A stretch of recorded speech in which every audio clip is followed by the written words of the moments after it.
যুক্তরাষ্ট্রের প্রেসিডেন্ট হিসেবে শপথ নেয়ার পরপরই গাজায় চলমান যুদ্ধবিরতি নিয়ে আশাহত হওয়ার মতো মন্তব্য করেছেন ডোনাল্ড ট্রাম্প। ৩ ধাপের এই যুদ্ধবিরতি আদৌ টিকবে কিনা তা নিয়েই সংশয় জানিয়েছেন তিনি।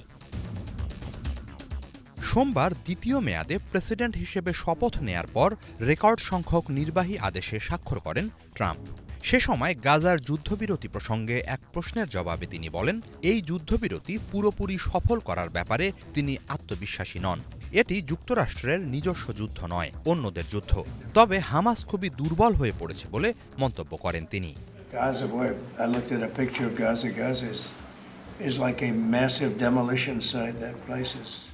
গাজা বর্তমানে পুরোপুরি ধ্বংসস্তূপে পরিণত হয়েছে উল্লেখ করে ট্রাম্প বলেন, জায়গাটিকে ভিন্নভাবে পুনর্গঠন করা যেতে পারে। তবে ভিন্নভাবে বলতে তিনি কি বুঝিয়েছেন তা স্পষ্ট করেননি।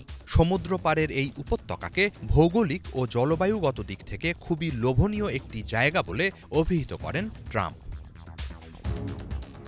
এ সময় গাজার ভবিষ্যৎ শাসনভার প্রসঙ্গে জানতে চাইলেও সুস্পষ্টভাবে কিছু বলেননি ট্রাম্প। তবে হামাস সেই দায়িত্ব নিক তেমনটা চান না বলে জানিয়েছেন তিনি।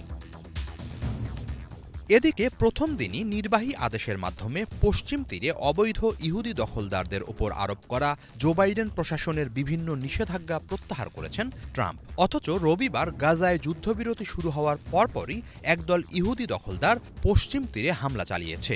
সে সময় বেশ কিছু ঘরবাড়ি ও গাড়িতে আগুন লাগিয়ে দেয় তারা। এত কিছুর পরও শুধু দখলদারদের ওপর আরোপ করা নিষেধাজ্ঞাই নয়, ইসরায়েলে ২,০০০ পাউন্ডের শক্তিশালী বোমা সরবরাহে বাইডেন যে নিষেধাজ্ঞা দিয়েছিলেন, ট্রাম্প তাও প্রত্যাহার করবেন বলে জানিয়েছেন যুক্তরাষ্ট্রে নিযুক্ত ইসরায়েলি রাষ্ট্রদূত মাইক হারজগ। হারজগের বরাত দিয়ে রয়টার্স সহ ইসরায়েলি বিভিন্ন সংবাদ মাধ্যম ফলাও করে এ খবর ছেপেছে। ইসরায়েল বোমা ফেলে গাজায় ব্যাপক ধ্বংসযজ্ঞ চালাচ্ছে, এমন অভিযোগের মুখে ২,০০০ পাউন্ড ওজনের বোমা সরবরাহ বন্ধ করে দেয় বাইডেন প্রশাসন।